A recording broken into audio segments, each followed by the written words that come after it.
It was a gray November morning in Chicago. A CEO stepped out of a black limousine, tailored suit, polished shoes, the kind of man security details orbit without being asked. He walked past them, past the construction crew, past 30 people standing in the rain with their mouths open, and dropped to his knees in the mud, in front of a blind woman selling paper flowers. Nobody understood why, until he opened his mouth.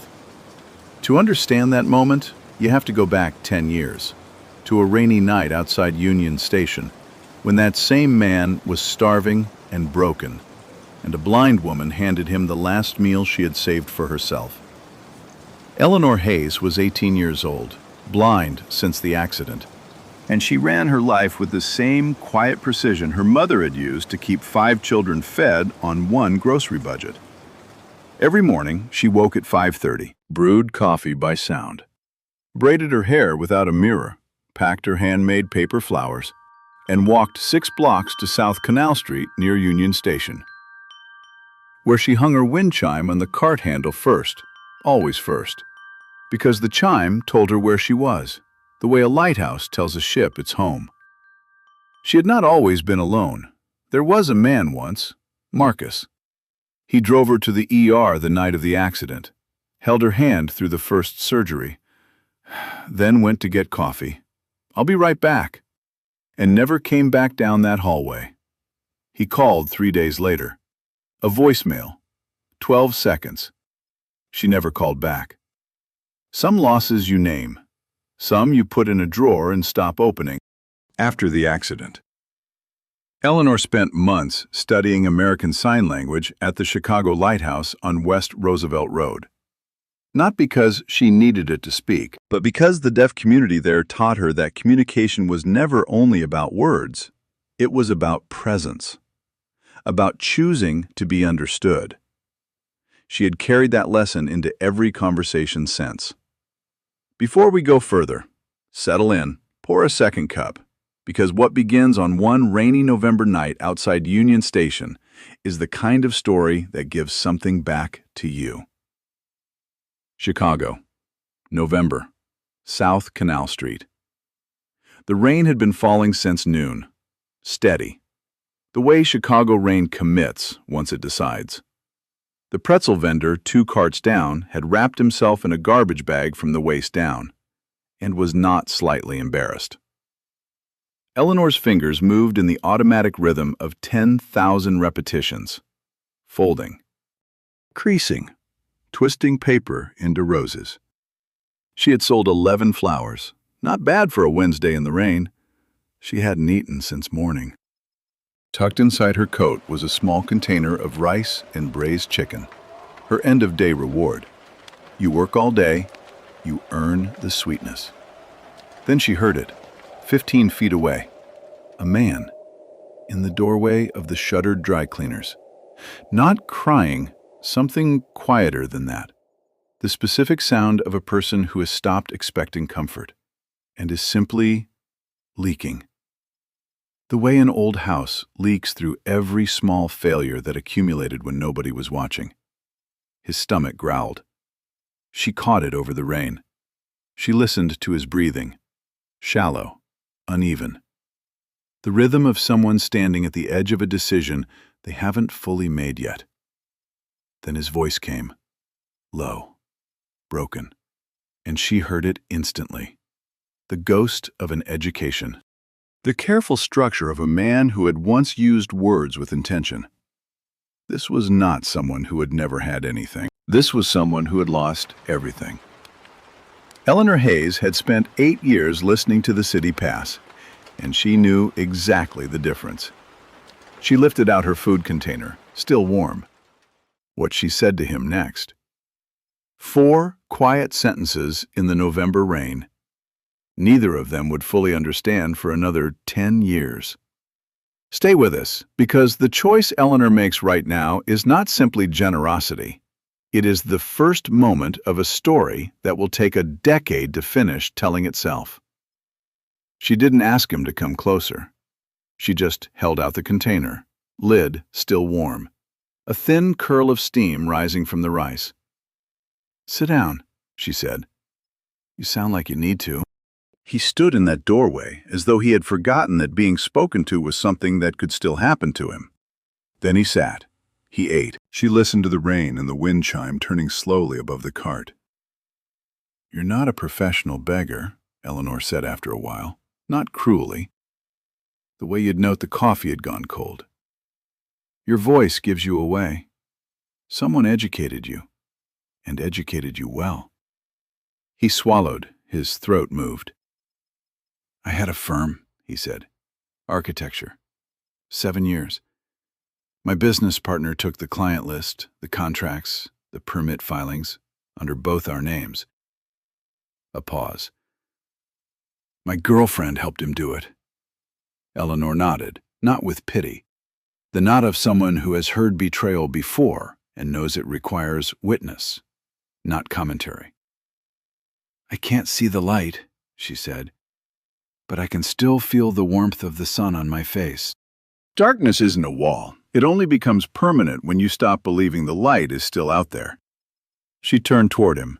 Her eyes, calm and gray-green, somehow felt more direct than anything that had looked at him in months. "You still have your eyes, Elijah. You should be able to see the road ahead," he cried, not loudly, the way a pipe under too much pressure finally gives, not with a bang, but a slow release through the cracks. When he stood to leave, Eleanor found a crimson paper rose by feel and held it out. He took it like something he wasn't sure he deserved. "Thank you," he said. It had almost no sound in it. She listened to his footsteps fade into the rain. The container was empty. Her hands were cold, and Eleanor felt, in the way certain moments announce themselves only as their ending, that something important had just passed through her hands and been set. Carefully, on its way, 2 weeks later. Elijah came back. He'd found day labor work in Cicero. His coat was still wrong for November, but he had a small wrapped gift under his arm and a direction to his step that hadn't been there before. He went to the spot on South Canal Street. No cart, no wind chime. The pretzel vendor shrugged. "She moves around, permits, weather." Elijah waited 2 hours. Then the cold made waiting impractical. He walked back with the gift still under his arm. He never found her. He kept the paper flower.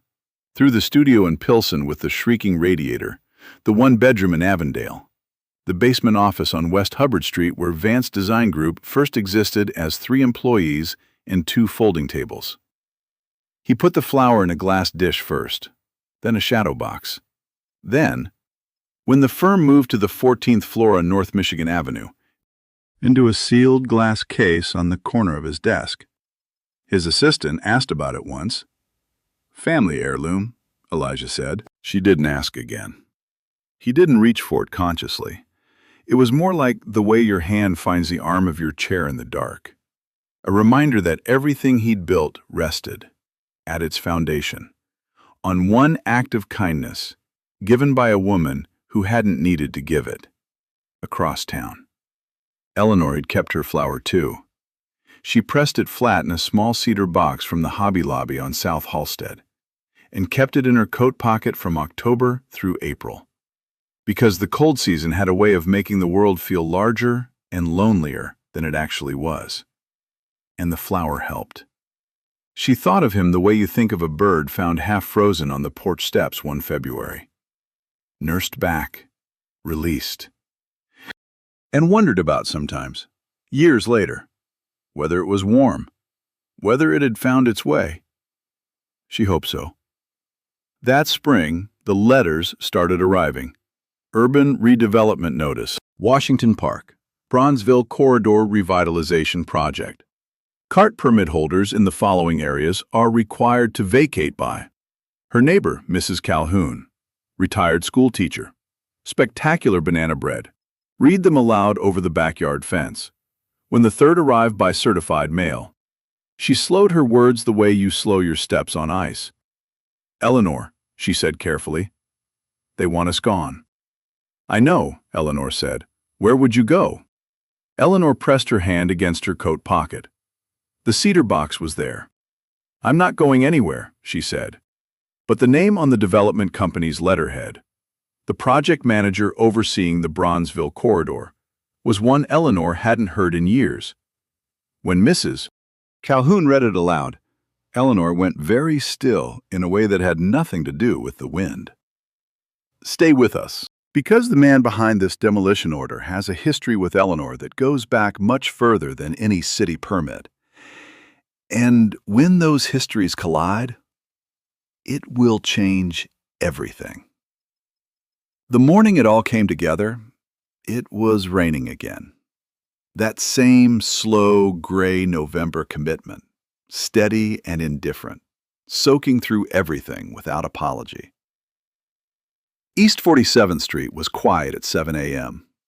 One pigeon with opinions. The stillness of a block that doesn't yet know what's about to happen to it. Eleanor arrived early, the way she always did. She hung the wind chime first, always first. Then arranged the flowers by feel. Then smoothed the laminated sign Mrs. Calhoun had made. Handmade paper flowers, $3 each. God bless you. Mrs. Calhoun had offered twice to print a new one. Twice Eleanor had said no. A sign with history was better than one that was only new. A young man from the community center on South Indiana Avenue stopped by the cart, the way he did most Tuesdays. He was deaf, 18 years old, and had been checking on Eleanor since the clearance notices started. They communicated the way they always did. He tapped the handle twice to announce himself, then spelled into her palm using American Sign Language, letter by letter. "They are coming today." Eleanor pressed his hand once, firmly, and nodded. She already knew. She'd heard the trucks 2 blocks away. Darius Shaw's voice cut through the rain first. She had heard it at the community meeting at the Apostolic Church of God on South Dorchester. A man who explained, with great patience and great insincerity, that the redevelopment would create opportunity and serve the community's long-term interests. She had sat in the third pew and thought, that man has never once lived in a community he described as an opportunity. "We've been patient long enough," he said now. "Demolition orders active. Anyone still on this lot in 20 minutes is trespassing." Eleanor didn't move. "Man?" A younger voice, uncomfortable with itself. "You need to move the cart." "I have a city permit. Expired last month. My attorney filed a 30-day extension." Then heavier footsteps. Confident. The heel strike of a man who treats his own weight as authority. Darius stopped in front of her. The veneer of patience dropped the way a tablecloth gets pulled off, leaving just the bare table. "Lady, move the cart." He didn't wait. The hollow metallic impact. The cart going over. Flowers scattering. The wind chime wrenched loose. Hitting wet asphalt with the sound of something small and silver breaking. The force caught Eleanor off balance. She went down sideways, palms scraping concrete, coat soaking through. 2 or 3 men laughed. "There she goes, the blind woman blocking progress." Eleanor sat on the wet asphalt and did not cry out, did not plead. She simply began, slowly, deliberately, gathering her flowers from the ground, one at a time. A red rose, intact. A white carnation, stem bent but salvageable. 2 pink ones crushed past saving, which she collected gently anyway, because they were still hers. Her hand found the cedar box inside her coat, still there, whole. She pressed it against her chest. "I won't let them take this." That's when the new cars arrived, quieter than the city trucks. The composed arrival of vehicles that don't need to announce themselves. A car door, then footsteps, fast, purposeful, and then the wind chime. Her wind chime. Still lying on the asphalt. Someone picked it up. She heard its specific silver voice. The set of notes she knew the way you know a hymn learned before you understood what hymns were for. Something moved through her chest she couldn't immediately name. The footsteps came straight toward her, stopped. A man dropped to his knees in the wet gravel in front of her, his hands, careful, warm. Lifted her right hand and placed something into her palm, something light. A texture she would have recognized in complete darkness. At the bottom of a drawer, 30 years from now. Dried petals, curled at the edges, folded at the stem with a precision she knew was her own. Her fingers began to tremble. "Elijah?" Barely a breath. "Is that you?" Yes, steadier than she remembered. The years layered into it, but beneath all that, unmistakably the same. "It's me!" The lot went completely silent. Then Darius Shaw laughed. The kind built for public damage. Loud. Aimed. Constructed for maximum effect. "That's the guy from 10 years ago.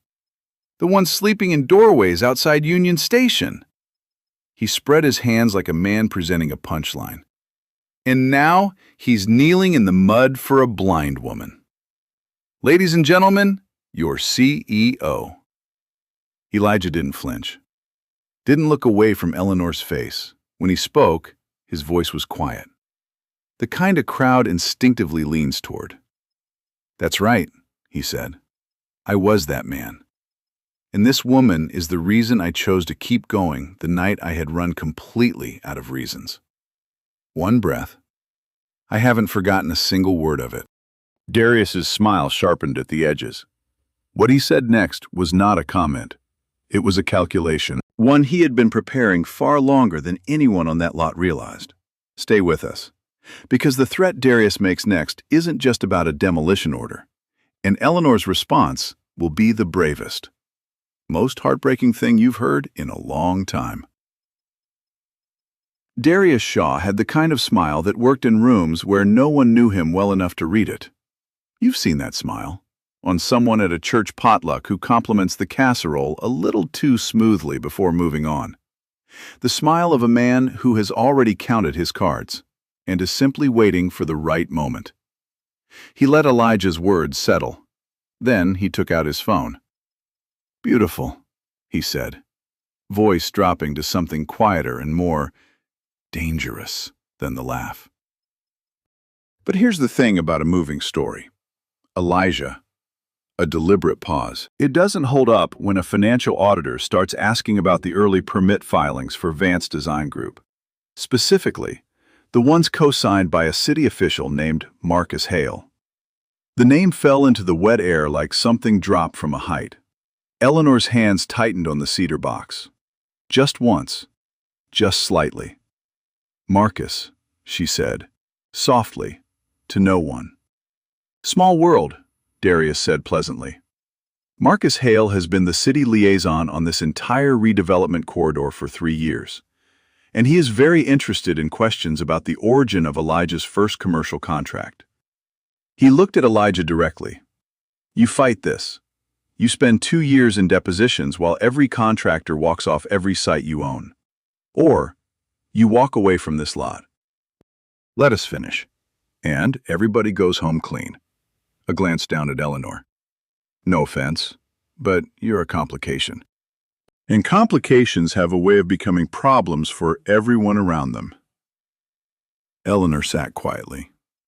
She heard Marcus Hale's name in Darius's mouth and felt, not rage, which would have been simpler, but the specific exhaustion of someone who spent 10 years building a life that did not require a particular person, only to find that person's shadow had followed her here anyway. She was not afraid of Darius. She had sat with harder things than Darius in the dark, alone, without a hand to hold or a light to turn on. What she was afraid of was smaller and more personal.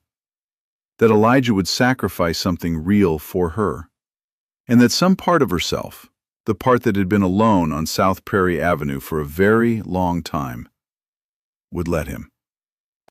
Because that part wanted someone to stay badly enough to accept a cost she had no right to ask anyone to pay. That was the line. She knew where it was. The way you know the third step on your porch creaks. Not by thinking, but because you've lived there long enough to feel it before your foot lands. She pulled her hand away, not from anger, with the deliberate care she used for everything. "I don't want you to sacrifice everything for me," she said. Elijah crouched to her level. His voice was measured. It cost him something to keep it that way. "I'm not here out of guilt," he said, "and not because I owe you a debt. I've been very clear with myself about the difference. You gave me back the ability to see my own worth at the exact moment I had none left. Everything I've built has that at its foundation. I'm not trying to pay it back. I'm trying to do what you showed me, to see someone's worth and act on it." Eleanor was quiet. Then she gently withdrew her hand. "I don't accept kindness," she said. "When it arrives wrapped in someone else's ruin." She began gathering the last of her flowers. Unhurried, focused, without performance. Not making a point, simply doing the next necessary thing with whatever dignity the morning had left her. Elijah stood and watched. He had negotiated with harder men than Darius. He had rebuilt from nothing without losing a night's sleep to doubt. He was not, as a rule, a man who froze. But watching Eleanor gather paper flowers from a wet demolition lot, steady, unbowed, completely herself, he felt something he had not felt in 10 years. The fear of losing something irreplaceable.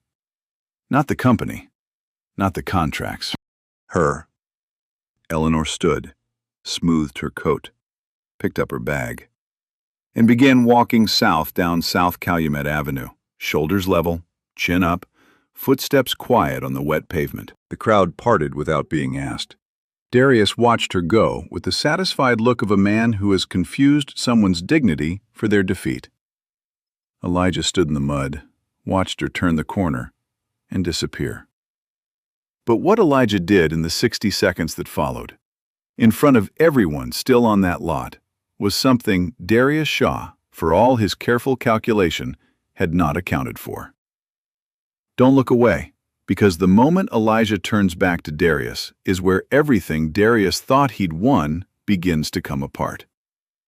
Darius was already reaching for his phone, the body language of a man wrapping things up, unhooking his coat collar, half turning toward his car.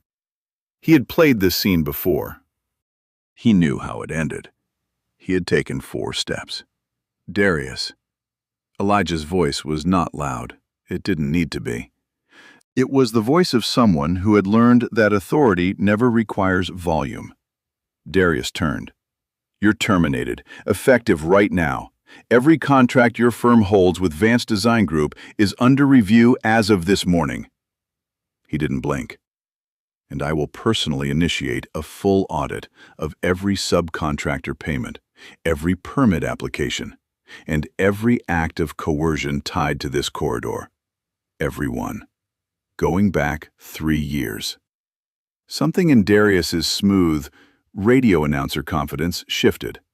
Just slightly. The way a mask shifts when the face beneath it changes shape. "You think that scares me?" "I think it should," Elijah said. "Because I'm not doing it to scare you. I'm doing it because it should have been done a long time ago." He said the last part without heat, without drama.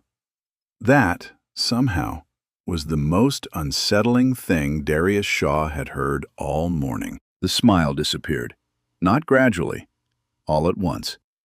He got in his car. The trucks followed. The crowd dispersed quietly. A woman pushing a stroller on the sidewalk walked straight through what remained of it, completely unaware anything had happened. And then the lot was empty. Just Elijah, the mud, and the scattered remains of Eleanor's cart. The rain had softened to barely anything, a mist that settled on your coat and eyelashes without committing to being weather. The city went on. A bus on South Calumet, a car alarm on 46th, someone laughing from a window above a laundromat, the young man from the community center. The one who spelled words into Eleanor's palm on Tuesday mornings was standing at the edge of the lot. He had watched everything from the sidewalk without moving. Now he walked over, stopped in front of Elijah, and raised both hands. Slowly, carefully. He signed something in American Sign Language. Elijah didn't know the signs, but the young man then pointed in the direction Eleanor had walked, pressed one hand flat against his own chest, and nodded once.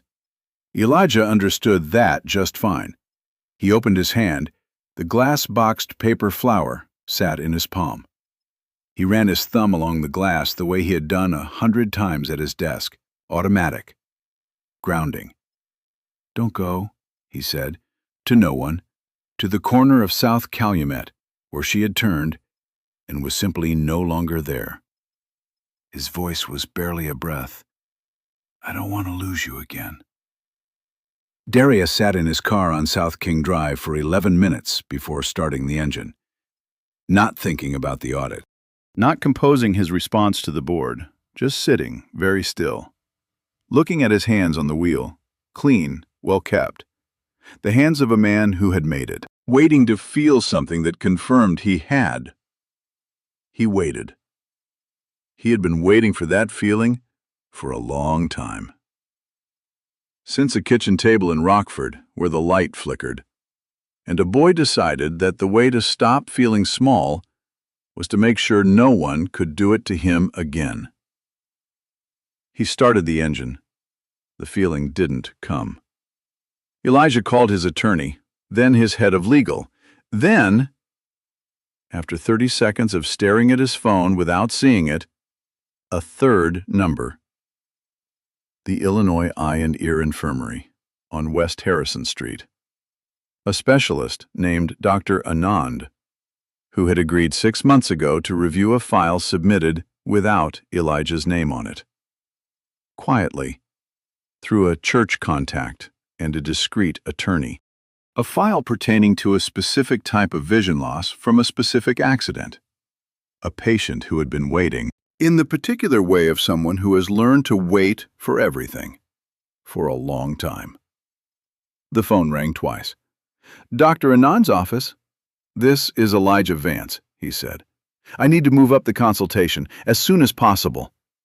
A beat. Whatever it takes. What he didn't know, what he couldn't have known, was that Eleanor Hayes had made a phone call of her own that same afternoon. And what she said would answer a question Elijah had been carrying for 10 years without realizing he'd been asking it. Keep watching, because what Eleanor tells him when the bandages come off is the moment this entire story has been building toward. 3 months later, February, West Harrison Street.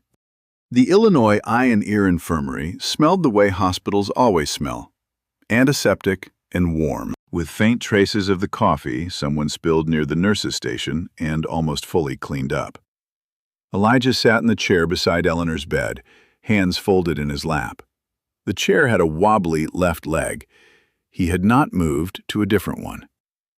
Dr. Anand arrived at 9:17, checked the chart, said a few precise things about what to expect, looked at Elijah once.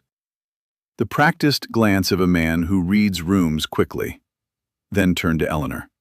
"Ready?" "Yes," she said. No hesitation. The bandages came off slowly. Eleanor was 28 years old, and she carried herself like someone who had learned every room by sound before she ever had the chance to see it. She had always been calm. The specific, deliberate calm of someone who has learned to find footing in the dark and stopped apologizing for doing it differently. But the calm she held in this moment was something Elijah had no framework for. Hands still. Face turned toward the February light coming in thin and gray through the window. She opened her eyes. Gray-green. He hadn't known that. He had imagined them darker, the color of her voice, maybe, which had always seemed to him like old wood or deep water. They moved slowly. From the window to Dr. Anand, to the door, and then to Elijah. He felt it the way you feel the first genuinely warm morning after a long, hard winter. Not with drama, just as a simple, undeniable fact of presence. Here. Real. True. Eleanor looked at him for a long moment. He let her. "That night," she said. Her voice the same steady unhurry it had always been. "I knew right away you weren't someone the street had always claimed. Your voice carried the shape of someone who had once had a purpose and still remembered what it felt like." She held his gaze. "I didn't give you food and then forget about you. I gave you a chance to become someone who could one day use what they'd been through to help others find their way." Elijah had kept himself composed through 2 hours of waiting, through depositions and boardrooms and every difficult room of the past 10 years. He slid from the chair to his knees beside her bed. His forehead dropped briefly against her hand. Not with theater, just with the natural gravity of someone who has reached the end of the distance they could hold something. His voice was barely above a whisper. "So for 10 years, he said, I was trying to become someone worthy of the choice you made." Eleanor smiled, the quiet smile of someone who has known something for a long time, and was content, genuinely content, to wait for the other person to arrive at it on their own. "Now you are," she said. Some months later, Marcus Hale quietly resigned from the city liaison position. No statement, no explanation. He moved to a smaller apartment in Evanston and, by some accounts, began volunteering at a food pantry on Howard Street on Saturday mornings. Nobody told Eleanor. She never asked. Whether what he carried became something he could eventually set down, or simply something he got better at carrying, this story doesn't know. Some people don't arrive at their moment of grace in time to be counted in the narrative. Some journeys toward becoming a person worth knowing happen slowly, in small rooms, with no audience. Late spring, South Canal Street, the same block, a warm May morning that made Chicago feel briefly forgiven for February. Breakfast carts out, kids at the corner waiting for a school bus, the steady current of commuters flowing in and out of Union Station. 2 people stood just off the main flow, not selling, not waiting, simply present, together. In the spot where 10 years earlier, a young blind woman had listened to a stranger's breathing in the rain and recognized something everyone else had walked past. Eleanor gave a fresh, white paper rose to a young man sitting in a building overhang with no coat and no clear plan for the next hour. He looked at the flower, then at her, said nothing, but he straightened, just slightly. The small, involuntary shift of someone treated with more dignity than they were expecting. Elijah stood just behind her, holding her hand. The city moved around them. Ordinary Tuesday morning. Nothing that would make the news. It was enough. The cruelest people are rarely the ones who feel nothing. They are usually the ones who felt everything. Too much. Too young. In a world that taught them that need was weakness. And so they spent the rest of their lives making sure no one could use that against them. The saddest part is not what they became, it's what they were trying to protect. This story reminds us that the most important things one person can do for another are rarely the loudest. They happen in doorways and in drizzle, over a shared meal on a cold evening when nothing about the moment looks like a turning point. But it is. For those of us who have carried someone's memory in a coat pocket, who have known what it is to be overlooked, and endured it with whatever grace we could manage. This story is a reminder that kindness given without keeping score has a way of returning. Not on our schedule, not in the form we imagined, but with a fullness that makes the years of quiet faithfulness feel, in the end, exactly right. You don't need perfect vision to recognize worth in another person. Sometimes all it takes is the willingness to listen and the courage to stay. If someone had stayed for Darius, just once, when the heat went out in that Rockford rental and a boy sat in the cold, learning that no one was coming, would he have become a man who knew how to stay for someone else? We don't know. We never know. But the person sitting in the cold right now, learning the wrong lesson, maybe we can still do something about that one. Behind every viral, tear-jerking script is a human heart that felt pain, hope, and injustice first. AI was merely a helpful assistant in shaping the words, so the message of empathy and courage could reach wider audiences.